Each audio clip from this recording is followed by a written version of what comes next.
E eu gosto muito do Padre Fábio de Mello, de suas homilias, de sua erudição, de sua incrível capacidade de tornar moderno a sabedoria milenar do Antigo Testamento, do Novo Testamento, da mensagem de Jesus.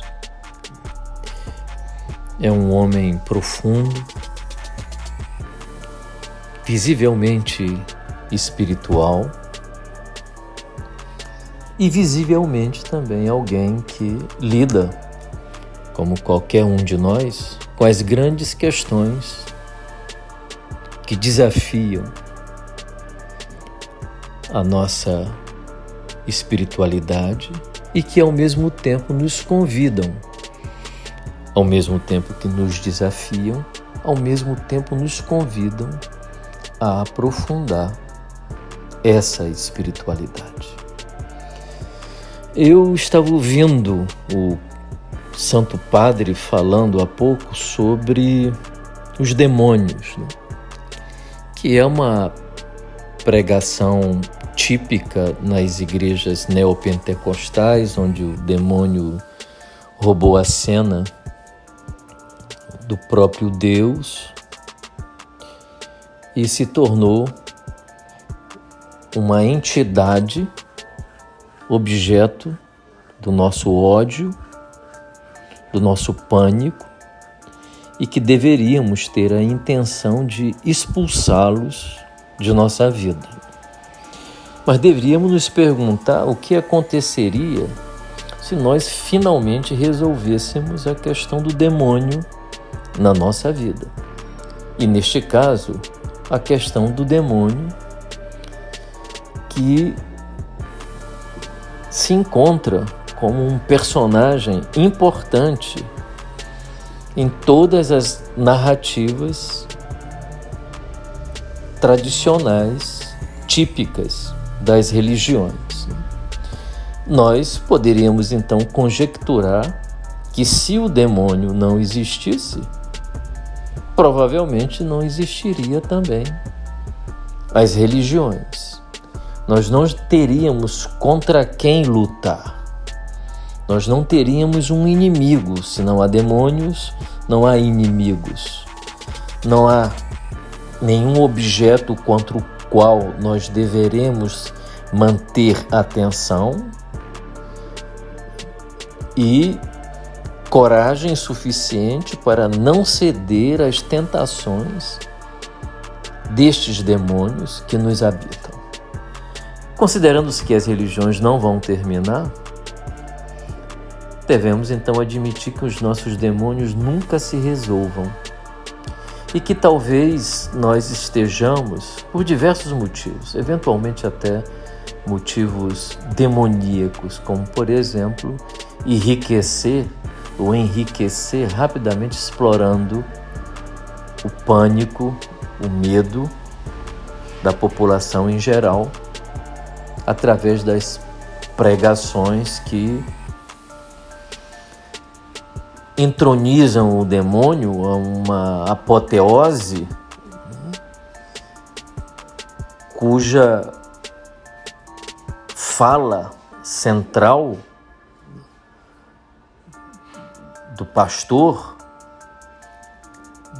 é exatamente a questão do mal no mundo. Então, o demônio faz parte desse teatro psíquico que nos põe a meditar, a orar, a jejuar, a prometer a nós mesmos não ceder mais às tentações demoníacas que nos habitam. Mas precisamos pensar um pouco mais e ir além desse binômio, né, cronificado, né, do bem e do mal, e do demônio como uma entidade que deve ser expulsada de dentro de nós. Isso é verdadeiramente impossível. Essas tentações estão dentro de nós e obedecem a um mistério. São elas que fazem com que nós possamos aprofundar a nossa espiritualidade. Quanto maior é a tentação, ou usando então a terminologia demonológica, típica, como eu disse, né, das religiões mais eufóricas, quanto mais esses demônios surgem no contexto de nossa vida, mais nós temos as chances de nos desenvolvermos espiritualmente. Mais podemos conhecer essa espiritualidade que tanto procuramos e que tanto queremos, e que faz com que nós entendamos o demônio como um obstáculo em direção a essa espiritualidade, ao invés de entendermos como um meio sem o qual não conseguiríamos alcançar a espiritualidade que desejamos alcançar. Isso faz com que o demônio entre na mandala da individuação, a mandala do desenvolvimento. Porque ao fazer oposição a tudo aquilo que significa crescer, se desenvolver, se espiritualizar, é justamente através dessas tentações vencidas que acabamos por alcançar aquilo que desejamos alcançar. Não tem como alcançar essa espiritualidade profunda só meditando sobre o paraíso celestial, sobre o amor, a bondade, a leveza, o suave. Isso não nos leva a lugar nenhum, a não ser um delírio defensivo que faz com que o indivíduo não consiga lidar com os seus demônios, isto é, com essa estrutura arquetípica que representa o caos, que tenta, né, numa linguagem psicológica, sugar o ego para dentro desse mundo amorfo, empurrando o indivíduo para agir conforme os instintos, né, sem nenhum filtro, sem nenhum filtro. E esse é o motivo pelo qual no passado, a doença mental foi chamado, muitas vezes, as pessoas, né, de endemoninhadas, porque elas estavam naturalmente sob a força do instinto, do id, como diria Freud, do inconsciente. Então, acho que a gente tem que parar com essa história de pensar dissociado, como se nós fôssemos esquizoides, né? O demônio é alguma coisa a ser temida. Não, o demônio não é alguma coisa a ser temida. O demônio é alguma coisa a ser conhecida. E como é que nós podemos conhecer essa estrutura sentida como nefasta, perigosa e destruidora? Aprofundando a nossa espiritualidade.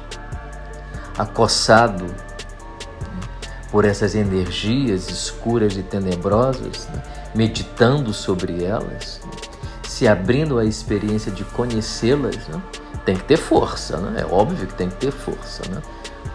Eu suponho que nós estamos entendendo que alguém, para correr uma maratona, né, se prepara o ano inteiro para correr a maratona, né? Vamos ter a São Silvestre agora, no final de 2020, né? As pessoas estão treinando desde a São Silvestre de 2019, descansaram uma semana e começaram a treinar para poder fazer a prova agora de 2020. Por quê? Porque o treino é de fundamental importância para criar resistência, para suportar o calor, o estresse, o cansaço típico da corrida. Então, se você tem a pretensão, né, de conhecer a si próprio, de experienciar a sua espiritualidade profunda, você tem que entender obrigatoriamente que terá que fazer esses exercícios de suportar enfrentar os teus demônios, né? Os teus demônios interiores, né? Cada pessoa tem os seus próprios demônios, né? Inclusive os padres, os pastores também, né? Eu tenho a impressão de que quando eu ouço um pastor falar, que ele sempre está falando do demônio dos outros, né? Como se ele não tivesse os dele também, né? Essa projeção de demônios sobre o outro, né? Ou essa projeção de sombra sobre o outro faz com que o indivíduo se coloque em risco. Nós temos visto a quantidade de pessoas tidas como santas, né? Vimos o escândalo, né? Infelizmente, daquele João de Deus, né? Que virou João do demônio, né? É claro, né? Porque um é a sombra do outro, né? E se você se identificar muito com um, né? Você fica praticamente nas mãos daquele que você nega, né? Essa é uma lei psicológica. Se você nega, você fica vulnerável, né? E vimos também aqui o Prem Baba também, com a sua meditação hindu, nós descobrimos que o Prem Baba também tem sombra, né? E que escondia a sua própria sombra para poder ficar bonito na fotografia, né? Isso é horrível, nós não devemos querer ficar bonitos na fotografia. Nós devemos ficar como nós somos na fotografia. Nós devemos ter a extensão da nossa personalidade, né? Não precisamos nem ir lá para cima, nem ir lá para baixo, porque nós não somos nem uma coisa nem outra. Nós não estamos nem lá em cima, nós também não estamos lá embaixo. Nós temos o lugar mais belo e difícil de ocupar, que é o lugar do centro, simbolizado pela cruz de Cristo. O centro. O centro tem o desafio de fazer o equilíbrio entre as forças de baixo e as forças de cima, as forças da esquerda e as forças da direita. Esses contrários precisam encontrar um centro, onde eles então se unem, né, numa dinâmica, né, numa mistura em que o ego, né, representando este centro, isso é importante. Esse ego representando esse centro é ao mesmo tempo um self. Essa é uma meditação mais complicada, né? Quando o ego se mistura com o self com o ego, num casamento sagrado, numa união mística, como chamava Jung, numa união mística, né? Mas ele está lá presente porque é ele que vê, é ele que distingue entre o embaixo e o em cima, entre o em cima e o embaixo, entre o esquerdo e o direito e o esquerdo. É ele que faz a distinção, é ele que tem o livre-arbítrio, né? Mas, para ter esse livre-arbítrio, ele tem que conhecer o que está embaixo, e tem que conhecer o que está em cima, e tem que conhecer o que está à esquerda, e tem que conhecer o que está à direita. Então, ele é um ego destemido, não no sentido de não ter medo, mas ele é um ego que não se deixa intimidar pelo medo, porque ele está robusto, ele se preparou para a vivência, ele está consciente do desafio dele, ele sabe que ele não pode ficar parado, senão ele será consumido por esses contrários. Ele sabe que ele tem que avançar, querendo ou não, desejando ou não, ele precisa avançar para saber, para conhecer. É a episteme, é o conhecimento que nos salva, né? A gnose que nos salva. Então, voltando aos nossos demônios, né? Repito, cada um de nós tem os seus próprios demônios, né? E eles precisam entrar na mandala e não ser expulsos da mandala. Eu entendo essa pregação neopentecostal como uma catástrofe do ponto de vista psicológico, porque tenta expulsar os demônios de dentro da mandala. Eu não sei se existe uma intenção malévola ou demoníaca por detrás disso, porque se você pega um coletivo e sugere que esse coletivo expulse os demônios da própria vida, você vulnerabiliza esse coletivo e o escraviza, porque você os torna infantis e dependentes do pastor, né? E eu creio que essa não é a mensagem de Jesus. A mensagem de Jesus é que nós sejamos adultos e maduros. E para sermos adultos e maduros, o padre e o pastor precisam pregar no sentido de incluir a nossa escuridão dentro da mandala de nossa vida, para que a gente possa ganhar cada vez mais, ao meditar sobre isso, autonomia, independência. O que eu digo sempre, Deus é maduro. E o que Ele quer é que seus filhos fiquem maduros, adultos, que sejam capazes de pensar com suas próprias cabeças, ao invés de ficar seguindo as pessoas como se fossem crianças que precisassem de um adulto para cuidar delas. Então, muitas vezes eu tenho a impressão de que esses pastores trabalham, eles concorrem contra a individuação. E como há uma tendência no coletivo a permanecer infantil, eles ganham milhares, às vezes milhões de pessoas que o seguem, mantendo a sua infantilidade, porque o pastor tem a palavra para dizer a essas pessoas. Eu acho trágico esse cenário. Acho dramático também.